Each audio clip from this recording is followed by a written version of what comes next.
Welcome to the Crystal Zinn podcast. I believe our bodies are a living map of the entire universe. All the answers reside within. Remember, you are sovereign, whole, and infinitely valuable. And the best gift we can give to the world is our own healing. Join me as we explore holistic tools, spiritual practices, and paradigms that are shifting the way people experience life, business, and relationships.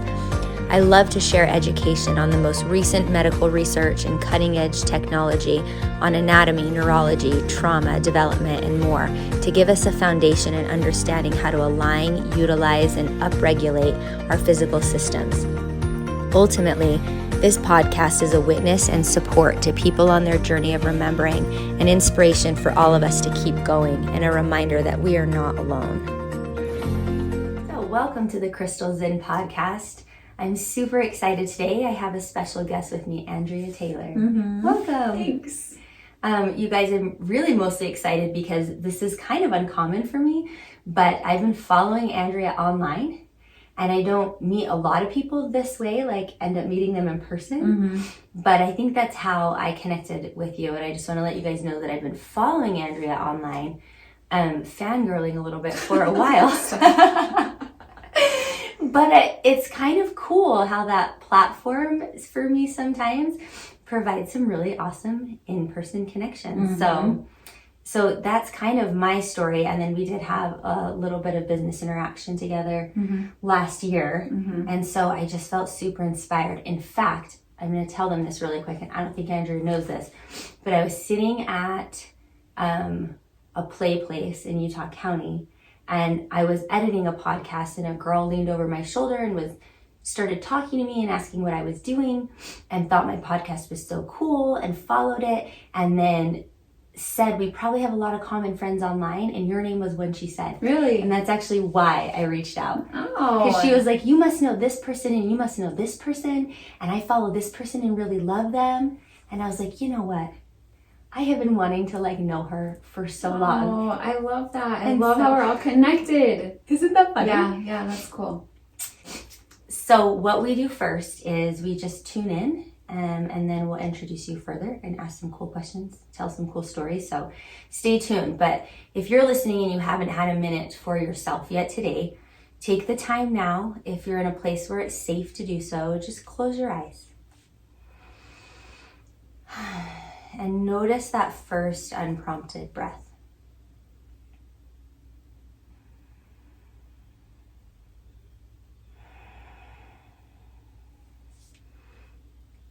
Feel the energy settling, moving from your crown, maybe around your neck or shoulders, down. Find some awareness in your heart, your belly, your legs. And as they get heavy, notice how the breath changes. Your observation is powerful. Your consciousness is truly the best gift you have to give to the world.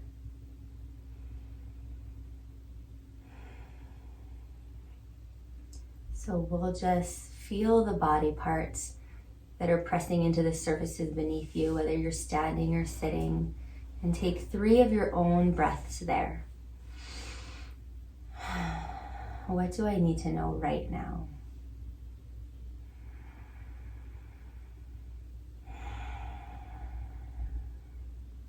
And on that final breath, option to breathe in through your nose and out through your mouth.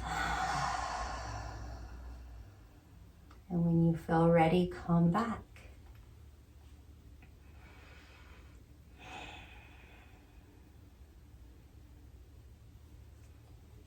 Welcome.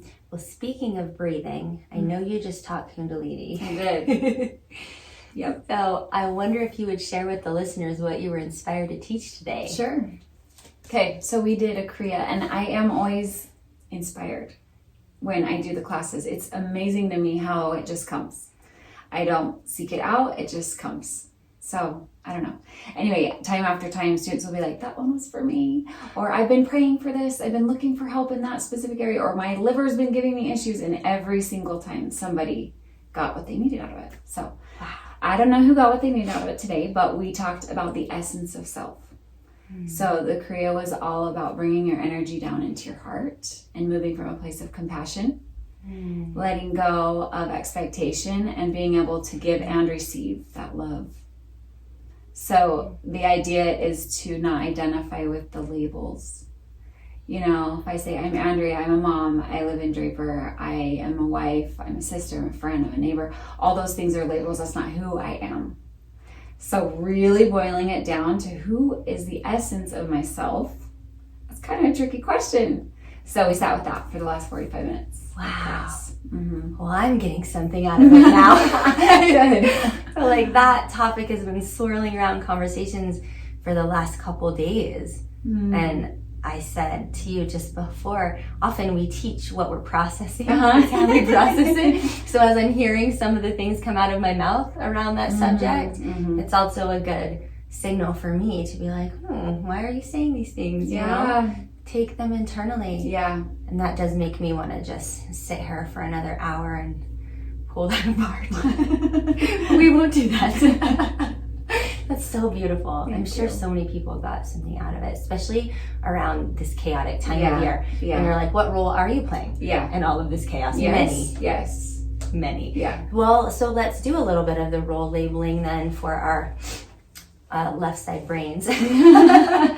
About what I am super interested to know is how you would describe your journey from avid, successful, popular fitness instructor to, like meditation teacher and business owner and all this kind of like spiritual work and the things that you put out there. Go. Ready? 1, 2, 3. Oh, yeah. So I was like, go, go, go. And I really was really good at all the things I did. And I still feel like I'm good at what I do, but I was so attached to that goodness. Like I needed the praise and the accolades and the recognition of how busy I was. Like I loved to be busy, and I loved to be really good at being busy. And I loved to do all the things, and I loved to do it all on my own. I remember saying to someone once, I'll ask if I need help, but I don't need any help because I've got this. Like I've got it all. I've got it all figured out. I have my systems. I'm organized, and I am giving it 110% all the time.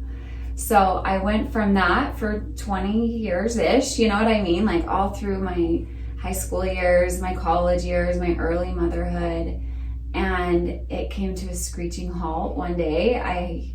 Not one day, but over the course of a couple of days, I had some major medical issues. I had 4 strokes, and everything came to a stop. So I was teaching, I was working at Adobe doing corporate fitness. And, after you have a stroke, I actually went in the day I was having a stroke. I was having the stroke in my classes, and I taught 2 classes back to back. So the first one was like a HIIT class, a plyometrics, high intensity cardio. Then the next one was kickbox. And I did not feel well, obviously. My head was in excruciating pain. I didn't know why. I didn't have the typical symptoms. And I was only 34, like top of my health. No reason why I should think that something major was going on. I thought it was jet lag. I had just come home from a trip. I thought I was just overly tired. I didn't want my life. I wanted that vacation version of life.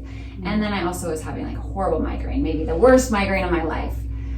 But that wasn't the case. So I was still there. I showed up, of course, because that's what I did, right? I always showed up. And I'm teaching the plyometrics class. That one was easy to sort of instruct and not participate. But the kickbox class, I needed to participate. I'm leading the class, right? Yeah. So I'm up there and I was like, you guys, I feel awful. This is like one of the worst days that I've had. I'm going to do it with you, but I'm not going to be giving 100%. And I still was so into it. I remember just like, why are you doing this? You don't feel good. Why don't you give yourself permission to stop? Like, go home, get in bed. You don't feel like doing kickbox right now. You're like watching yourself throw the punches. Yes. Yes. And I'm like grapevining, uppercuts, you know what I mean? And it was this split in my brain that I'm like, I don't want to be here. I don't feel good. I have to do this. So I learned through that process, like I was showing up for everyone else all the time. And that example kept coming over and over the course of 4 days as I had these strokes, and I kept showing up. You know, I went and met my friend at the gym clear downtown, met her for 2 classes back to back, and I, again, in the middle of having a conversation with her, I lost my speech. I started slurring words, and I was so embarrassed, like, what is wrong with me? Why can't I talk? My brain is just so jumbled right now. Why do I feel so out of sorts? Driving down there, my ability to judge depth perception was off. I was cutting through traffic, and I said out loud as I'm driving, I'm like, you're a terrible driver. Like, what is wrong with you right now? This is not your normal behavior. But it was like my brain and my body were so disconnected. I could see it, but I couldn't stop it. And still at this point, you're thinking nothing's wrong. Oh, I totally. just power through. I power through. This is what I do. I have to. People need me. Like, this is my role for them. This is my identity. So anyway, everything came to an abrupt halt. I ended up in the emergency room and then a hospital stay, and the imaging confirmed that I'd had several strokes, and there were no answers, so many questions. And the next week I didn't show up for work, obviously. Good job. Thank you. Good job. So I don't know, a month or so went by, and at that time I was sleeping about 20 hours a day, kind of like a newborn. I mean, the brain is incredible and fascinating and so mysterious. So when it's healing, it sleeps. And I'd be in the middle of a conversation and I would just fall asleep. My brain was like, we're done talking. We've overexerted ourselves. It's time to rest. Wow. Yeah. That makes so much sense, actually, because it's just reminding me of many times where I've been in or witnessed people in a lot of even emotional trauma, not just physical trauma, and they sleep all the time. Is that why? Yeah. It's a like a coping mechanism. It's a safety for the brain to just say, nope, we're sleeping. Wow. So I would wake up, have a meal, go to the bathroom, and be so exhausted that I'd go back to sleep. Wow. So about 20 hours a day I was sleeping for more than a month. I had no brain activity as far as I didn't have a stream of thought in my mind. Everything was very quiet. Wow. I know. And I didn't know I wasn't having this conscious stream of thought until it came back. I started hearing that inner dialogue again, and I was like, oh, I'm having a thought. I didn't know I haven't had a thought for like 2 months. It's been quiet in here this whole time. So I don't know, all of these just amazing things started coming back online, and it was very slow, and awarenesses would come back in. I remember one time laying in bed and I realized, like, my consciousness came back to how much love I had for my husband. And I just started crying. I'm like, oh, I love him. I didn't realize I forgot. I didn't realize that part of my brain had shut down for a minute. So as things started coming back in slowly, everything had a new light to it, a new perspective to it, so that busy go wasn't an option for me. I wasn't able to show up. I couldn't even sit down and have a meal with my family. I wasn't available. Was that hard for you to accept, or because of the lack of brain processes, was it just, I'm here? You know what I mean? Or were you going through an internal battle, like, my family is moving and I am not?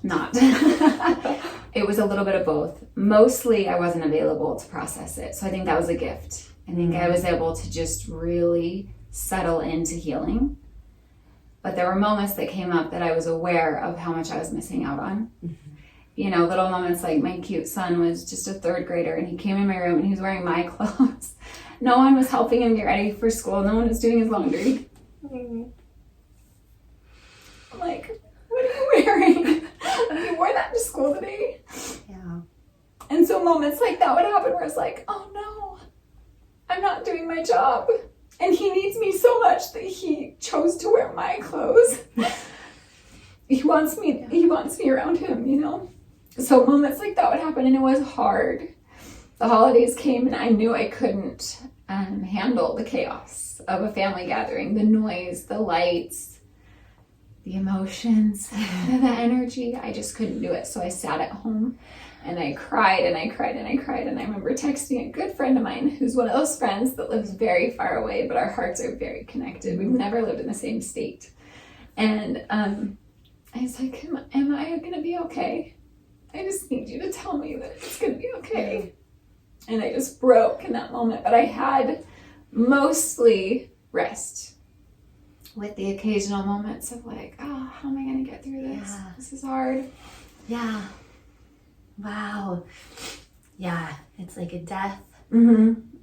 And yeah, a lot of those moments are like being reborn again. Yeah. And it doesn't sound like you were spared any of like just the full feeling and realization of every single one of those moments. Mm-hmm. Like, what does it feel like to not be available for your role? Mm-hmm. What, Yeah. what does it feel like to experience these things again from a brand new perspective that maybe you were taking for granted? Uh-huh. What does it feel like to have a break from all that? Like, just so many things. Yeah. Like, you weren't in a coma. You were just, it reminds me of like when people have that sleep-induced like paralysis and they're aware, but they can't. They can't move. And also, it seems so common in all the stories and all the work that we do, right?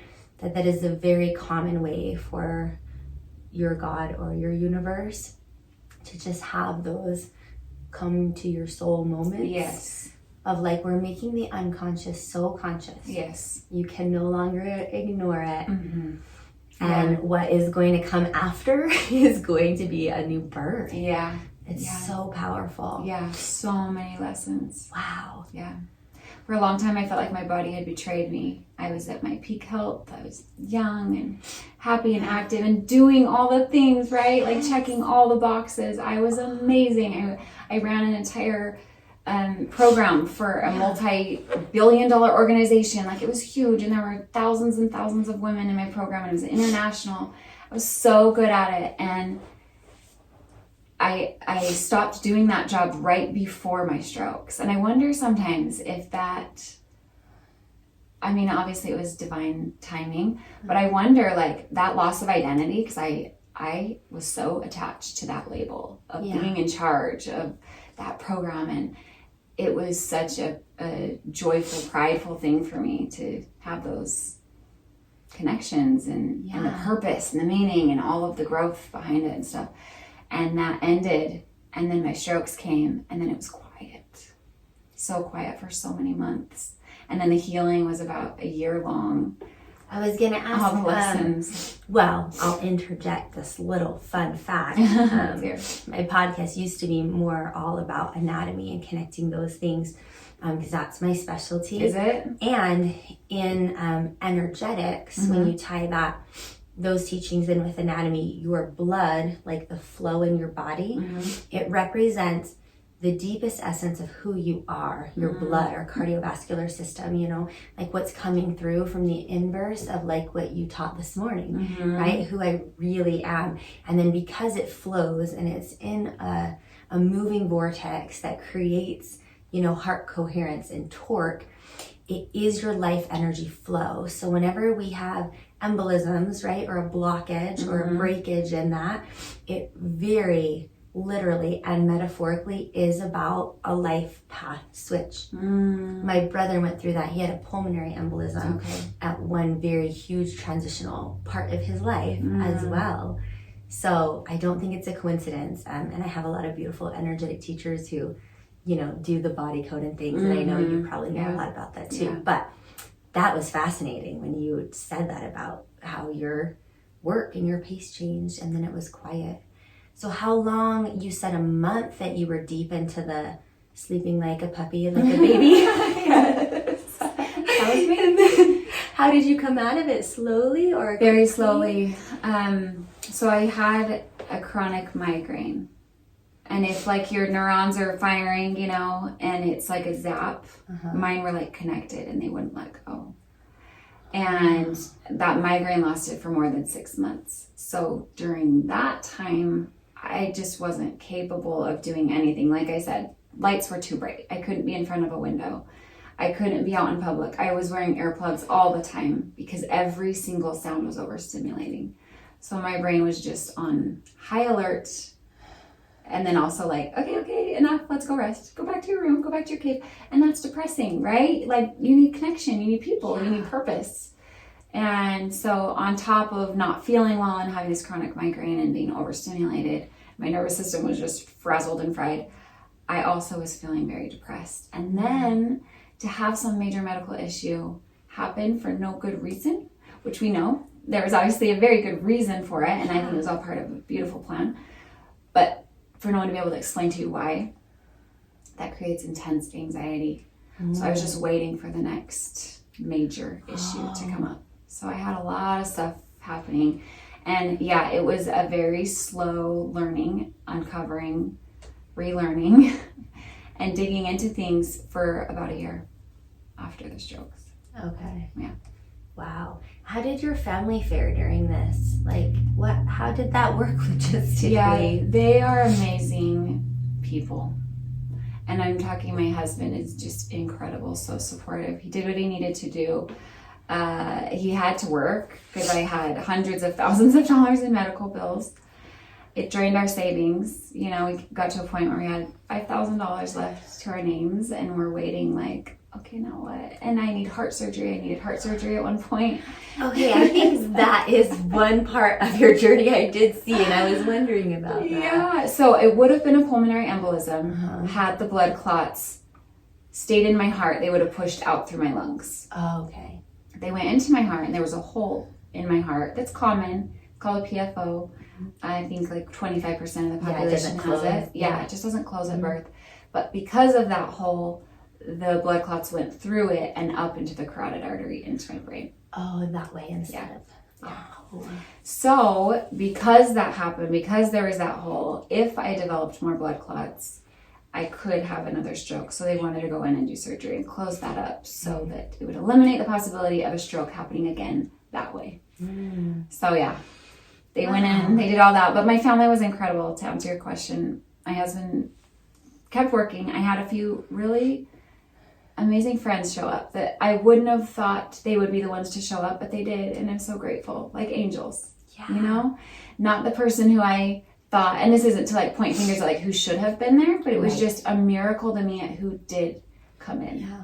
So I can think of two people in particular that took my youngest. She was 3 at the time. She took her for an entire week. She's like, I'm just gonna adopt her for the week. You rest. My husband was traveling for work. Wow. Eliminate the stress. Like, let me just take her. And then another friend took all my kids over a weekend. And these were people from out of town. Like, they had to drive hours to come and grab kids and take them. So. I've noticed that many times, like not good or bad, not judgment, but on my end for who I wanted to be there for and who I'm able to be there for, and in the reverse. And it's not who you think, and it's not our ego. You really just have to let the divine work through you and let go of those things on both ends, because when help is needed, we don't know that plan, and someone is just the thing that you need, but it's never... And I've experienced that on both ends, where I've been on the other end too, where I thought I was that person, right? And I should be, and I wasn't the best person for them. And then vice versa, where I've been in a position and helped someone and been like, what was that? Like, I didn't even know them, but I think I just saved them. Moved. Yes, and no ego in it. But like, I'm glad you brought up that point, because that is what happens. And I think that's also just a testament to our collective and our connection too, to watch that happen is a miracle. So I wonder if you'd be willing to tell us a little bit about how that changed how you participate in your spirituality and your career and like that. It changed everything. When I think about it, I'm like, that was one of those life moments that pivoted everything. The whole trajectory changed. Wow. And I was always a spiritual person. I've always been very in tune. I've always been flowy. I'm like air element. I like to just move how I move. And I have always been very connected. But it just like amplified it in ways I couldn't have expected, which is beautiful, and I love it. And it boiled things down to such a simple, it doesn't need to be so complicated. You know, in my recovery, everything's a little hazy. You know, I was like in and out of sleep. I know my spirit was in and out. I was coming and going. And I had out-of-body experiences and this near-death sort of experience. And before it happened, I had a dream about dying. and all of it. And I went to heaven in the dream, and I'm like, that wasn't a dream. I visited that place. I saw my grandpa. We had a conversation, you know? Yeah. So all of these things, and it just opened me up to the reality that it's not that complicated. Like everything just boils down to love. And there is truth in everything. And there's goodness in everything. And there's also shadow in everything. And that's okay too. So where I placed value, like this is the one right, true idea or philosophy or belief, I don't see it that way anymore. Now I see, oh, there is truth there. And there is not truth too, you know? And also something that's completely contradictory. I can hold both in my hands at the same time and see the value in both. Does that make sense? Have you been looking for the adventure of a lifetime? Join me, Elizabeth, and Rachel this June in stunning Sardinia, Italy for a yoga and adventure retreat. My heart has been calling me to this part of the world for a really long time. Connect with your mind, body, and spirit while exploring breathtaking landscapes, rock climbing, boating trips, and more. Early bird pricing is available until January 31st, 2025. Email me, visit my website, or check out my Instagram at Crystals and Yoga for more details. Let's make magic together in Sardinia. Yeah, and I remember one thing that inspired me when you had put out a really long post one time, and I can't remember the timing, but maybe you will, about the predominant cultural religion and about that you were attending some things, and some people were asking you paradoxical questions and had brought up like, how can you do these things? And you had just written something so beautiful, and I was also in that place. And so when I read it, I was like, she just put words so beautifully. Like it resonated to exactly how I feel when you're trying to hold those ideas and make sense of it and be like, I want to be me everywhere I go. And that doesn't mean actually, and for me, it meant less no's actually. It wasn't like I need to shut all these things off because they're not me. It actually opened me up to being able to participate in more things because I could bring myself and be honest about that with me. And it's hard to articulate, and I don't see it very much. And when you put that out, I was like, that makes sense. That resonates. And was that after your strokes and experience? Yeah. Okay. Yeah. Would you tell a little bit more about that? Yeah. So I think it's really easy to put ourselves in box, right? Those labels, like we need to fit into a certain way, and it needs to feel cohesive, or it needs to feel aligned with everyone else who's also in that box. But it doesn't actually. So the idea that you can be both irreverent and spiritual at the same time, or you can be both sarcastic and sincere, like you're able to be whatever you are, and they can be opposing ideas, and they can both make up who you are. And maybe that's the Gemini in me. I'm like, no, I can be it all. I can be both. It's okay. It's allowed. Yeah. But I think for a long time, at least for me, and I think this is probably relatable for a lot of people, is you think you just have to fit this one way because that's what you're told, that's what you're taught. And maybe it's coming into the later half of life and, you know, your 40s or whatever it is, or major medical crisis, or leaving a relationship, or whatever it is. You come to this thing where you're like, oh no, what do I believe? Who am I? What is real and true for me? So that idea that it can be anything, it can be both, it can be all of it at once. And I still struggle with that at times. I have to come back to it. I have to remind myself, I can sit on the fence. I can sit on the fence and I can look at both people on both sides of the fence and be like, I relate to both of you. I can see the goodness in all of it. Yeah. And so this is just what I decided just this year. I'm like, okay, God, I'm gonna like make a chair. I'm gonna put a platform on the damn fence, and I'm gonna sit on it, and I'm gonna dangle my feet wherever I feel like dangling them. And if I want to go to church, I'm gonna go to church. But if church feels overwhelming, I'm not gonna go to church. I'm not gonna feel bad either way. And I'm gonna be able to relate to both communities, the spiritual community and the religious community, because I love both of them. I see the goodness in both of them, and I also see the flaws in both of them. So yeah, I'm going to sit on the fence, and people can relate to that, or they can be like, you need to make up your mind because it's one or the other. It's black or it's white. And I'm like, no. It's every shade of every color, and I see it all, and I love it. That's beautiful. I love that. And I love that visual of setting up camp. Like, this fence is not as comfy as I need it to be because I'm going to be here for a little bit longer. So I'm going to build. Yeah, someone said that to me. It's like you have one foot in each boat and that's not very stable. And I was like, it doesn't feel that way, actually. And it's a beautiful concept. Yeah, that's where I just decided, I'm like, okay, God, I need help. I need to build like a whole platform on top of this fence because I'm not coming down on either side. I'm comfortable up here, but I can't sit. Yeah. That's not cozy to sit here. So I need a platform to sit on. I am setting up shop. Also, I was reading this book about integrity. I've been reading it. It's so good. I'll plug it in the show notes if people want to know. I do. And she talks about soul teachers. And she metaphors Dante's Inferno, you know, as she goes through it. And she makes the point that Virgil, the teacher that appeared outside of him, was basically just his imagination. Like he had that teacher appear.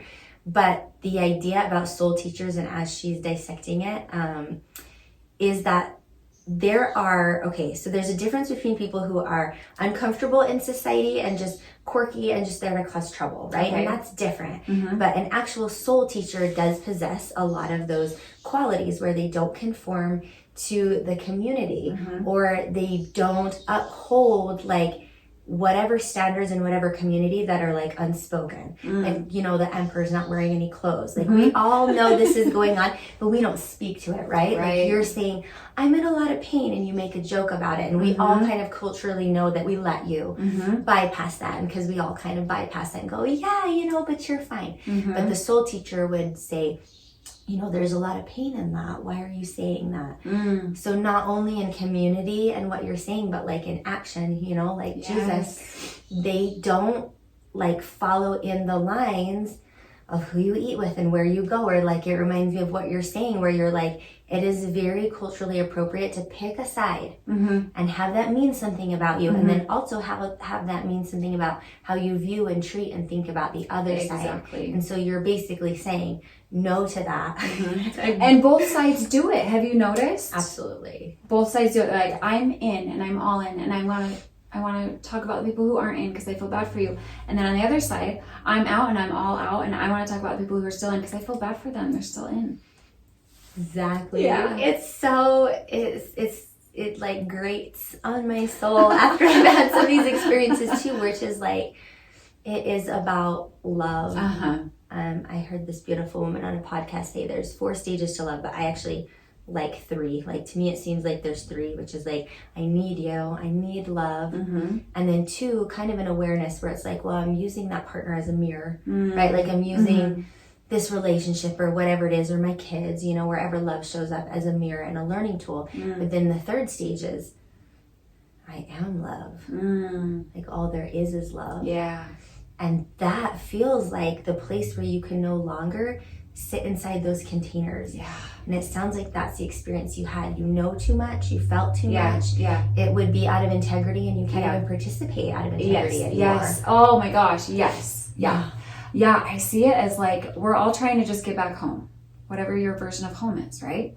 So we're all trying to get back there. And it doesn't matter if you're on the bus, like with the tour group and everyone's doing the tour thing, or if you're walking, or if you're riding a pedal bike, or if you're taking the really, really long route that's really hard.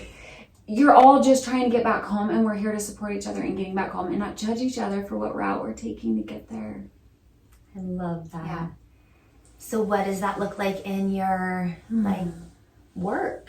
I don't know how to say it, like your business. Yeah, my like business. What you're doing. Well, I think it boils over, it spills over into all sides, right? So yeah, it definitely affects my work, and love is kind of what I said, it all comes down to, like, it's just that simple. So when I'm working with someone, whatever phase they're in, whatever approach they're taking, their perspective on life, I'm trying my best to embody that Christ consciousness and just see it through a lens of love. So I try to just infuse everything I do with love, and I want people to feel my heart. That's my goal. That's so beautiful. Thanks. And so you don't teach kickboxing anymore? No, I don't teach kickboxing. I don't. But if you did, you'd infuse it with love.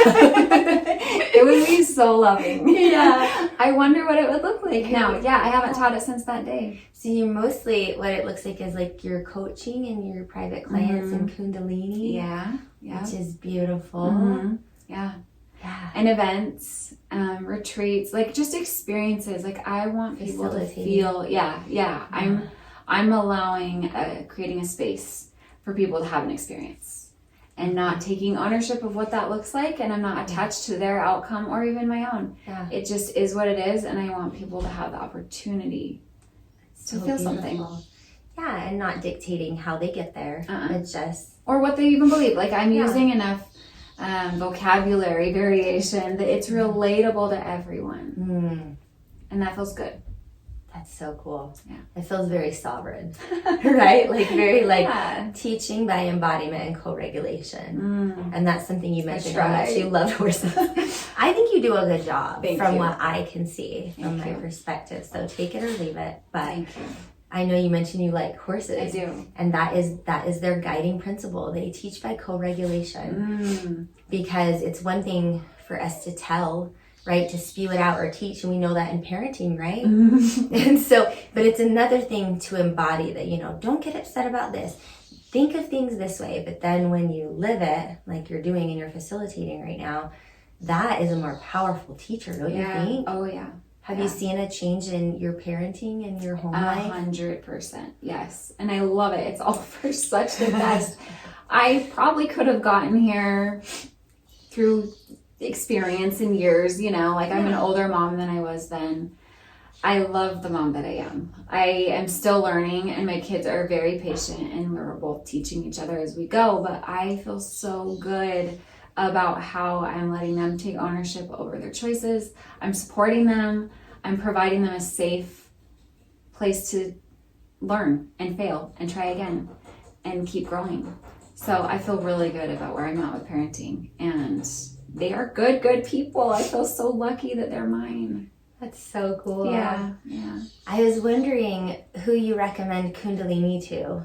Like, what do you love about Kundalini? I did it so intensely for a while, and I taught anatomy trainings in Kundalini and stuff. So even though I never officially took the training, I was able to be in a lot of those sessions and dive deep. And then I kind of fell out of practice for a while, which I guess is common. I've been to White Tantra. I was so deep in a while. Yeah. And then just kind of set it down for a while. But it's interesting that I felt called to, you know, reach out to you too, because it's come back in the last couple weeks. Me too. Practice. Really? I experienced the same thing. I think it calls to you when you're ready, and it calls to those who are ready. It is not for everybody, and that's fine.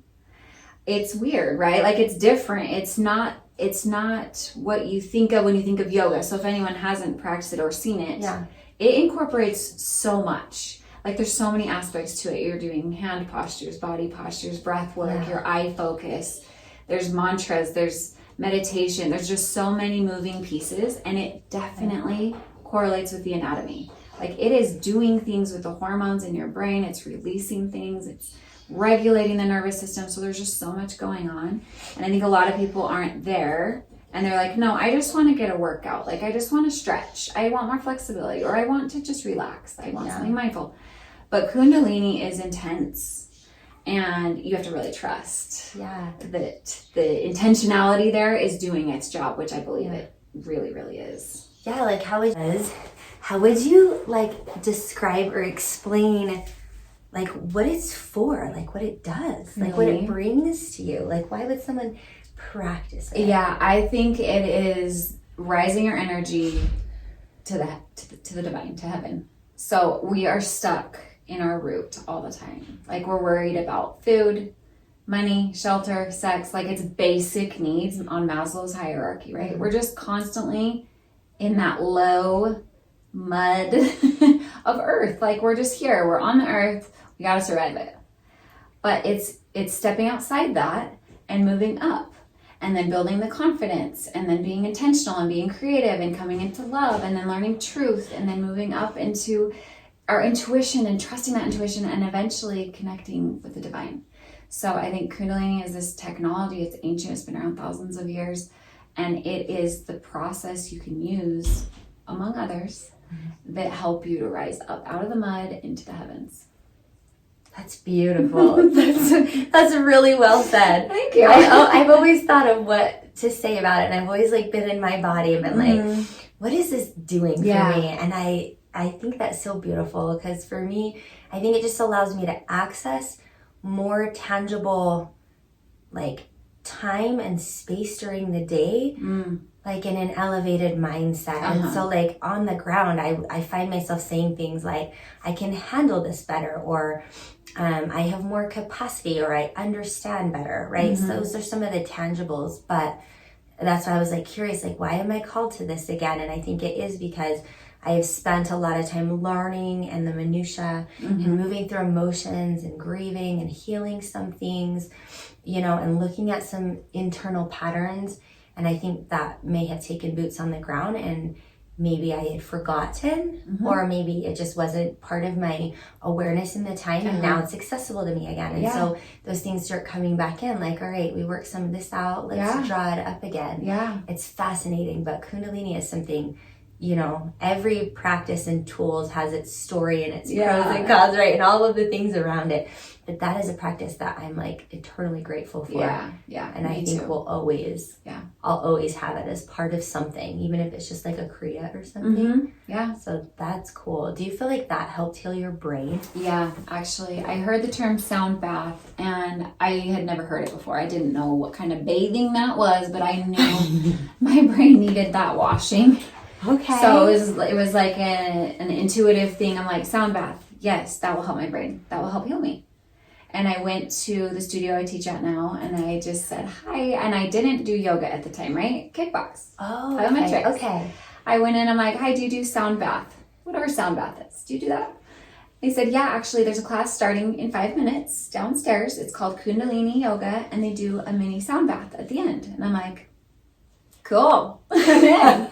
So I started going religiously. Like you said, I was deep into it. And for that entire year of my healing, I was religious. I did it all the time. I had a morning meditation that was for protection and expanding my aura. And then I did every week, I would go to the same class with the same instructor. I just fell in love with her and her energy. I ended up going to Bali with her on my 1-year anniversary of my strokes. Wow. I got on a plane and went on the other side of the world with a bunch of strangers. I only knew this woman from attending her class once a week, you know. But I was like, yeah, I'm going. That sounds like a miracle. That sounds awesome. It was a miracle. A few panic attacks on the flight later. I landed. Yeah, it was amazing. So, I was very much into Kundalini. It was a huge part of my healing, along with sound healing, which mantras are a big part of sound healing for me, not just the crystal bowls and gongs and those things, but actually using mantra, which I use those more than kriyas. Actually, I'm more connected with mantra than practicing kriyas on a daily basis, but it was huge for me. And I decided on that trip to Bali that I needed to learn more, and I wanted to share this healing with other people, because I am not a gatekeeper. I'm like, I gotta share. If I know something good, I gotta share it. So I got certified and started teaching. Wow, that's so beautiful.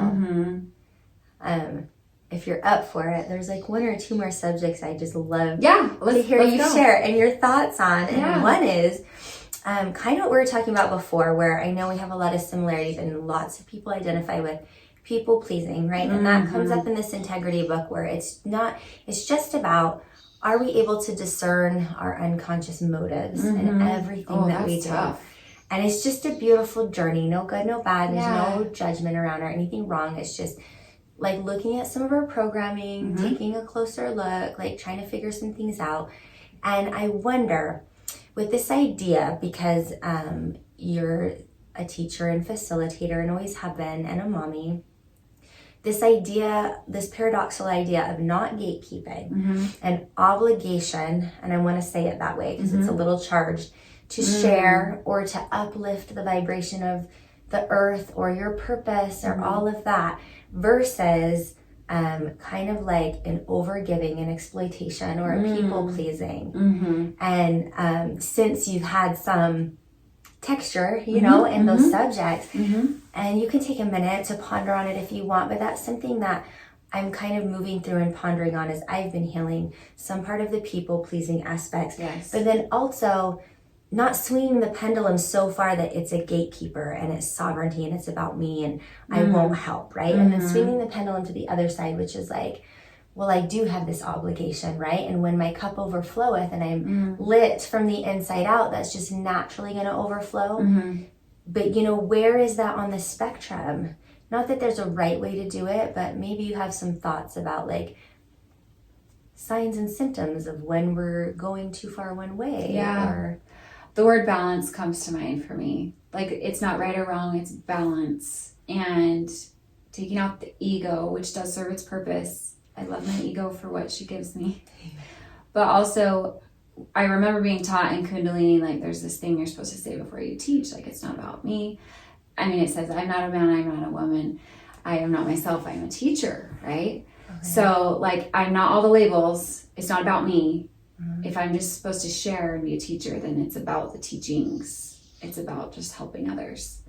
So finding the balance, because it's tricky, right? Like, it's this constant, every step you take, you've got to figure out, I'm giving to all of these strangers online. Yeah. Am I giving to my own children? I'm giving to, you know, the people in my classes. Am I giving to myself? And I don't always do it right, but I think being aware is the first step, and then feeling and being very in tune with yourself and knowing when you are in or out of balance, and having the courage, the integrity to say, I'm not in balance right now. I need to step back, or I need to step forward. Yeah. Like, I'm being too selfish. Yeah. Or, you know, the opposite. I have some more that I could offer to people, or the person I need to help is me or my family. Yeah, I like that. What are those symptoms for you? When I get anxious, I'm sure that's like my telltale sign, and I will stress clean.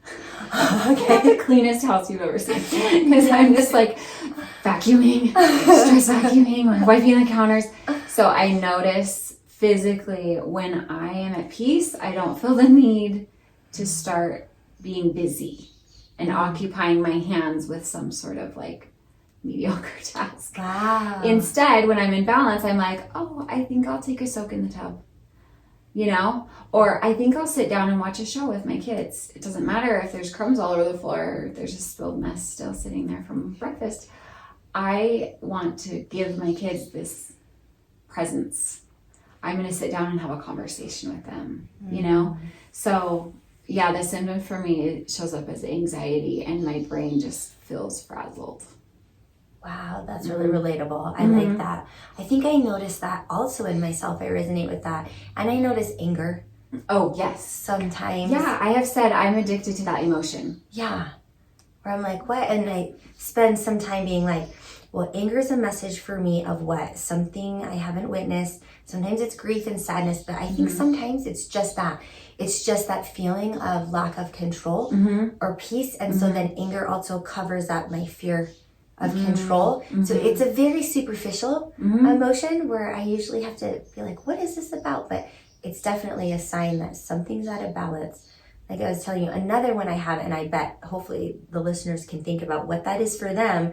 Is it a body thing? Is it like a digestion thing? Is it a mind thing? I think that's the mind thing I was telling you about, was when I'm a little brain foggy or chaotic.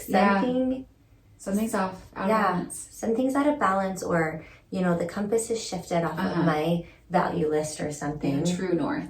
I love how aware you are. You're so self-aware. That's amazing. I mean, it shows like no one's perfect. You're still going through the motions, but you know.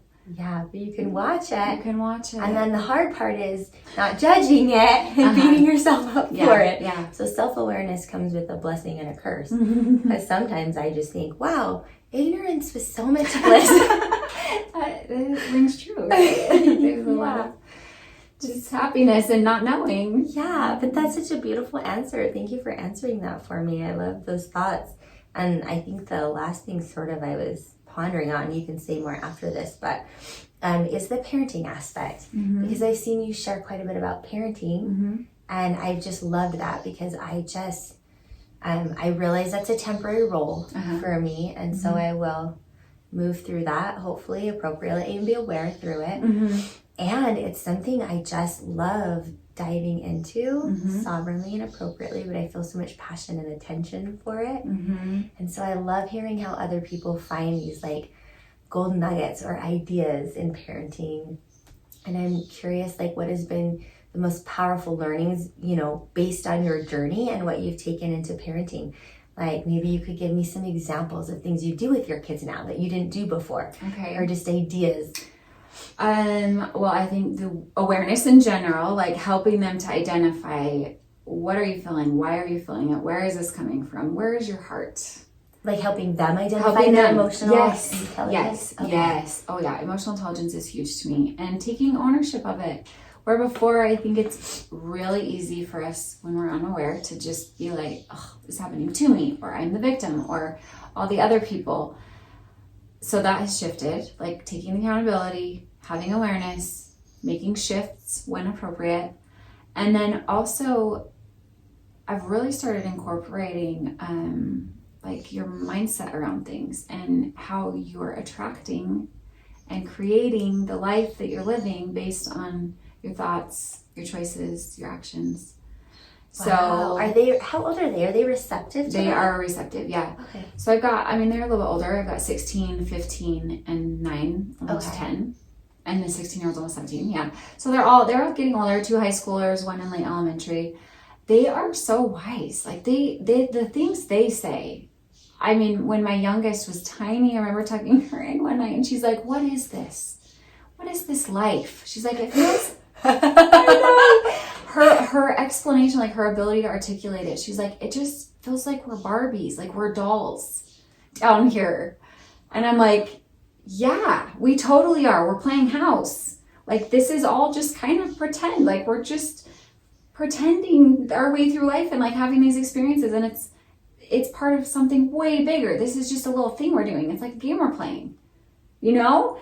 So for her as a kindergartner to be like, what is this life? And where do we go when we're done? And I just always am like, what do you think? Let's look into your intuition. I'm not here to tell you what we do or where we're going or where we've been. I know what I believe and I'll share that with you. But what do you think? Wow. So that's always kind of been my approach. And right, she's gotten like maybe the better version of me, because she was only 3 when I had my strokes, and then I'm open up to all these things in my parenting shifts, and I'm less about do as I say and being more authoritative to I don't know, just having more freedom and fluidity. Anyway, I like that. What do you think? I like that too when they ask those questions, because it feels very like a lot of pressure based on our understanding at the time, like you said, to give them that answer. And if you give them that answer, it's so limiting because it is just based on your consciousness in that moment. Yeah, and what someone might have told you. So to be so wise to be like, everyone has a different intuition and consciousness and how that comes out. Yeah, that's so beautiful. I guess I just want to say thank you for being here. Thank you for having me. For sharing all those things. It's so fun to listen to you. Thanks. And hear the perspective and the beautiful way you organize the words and share the concepts with us. Thank you. I appreciate people who want to listen. Not everybody does. Most people want to talk. So I find myself listening more than I'm talking. And I am grateful for people like you that are like, I want to hear.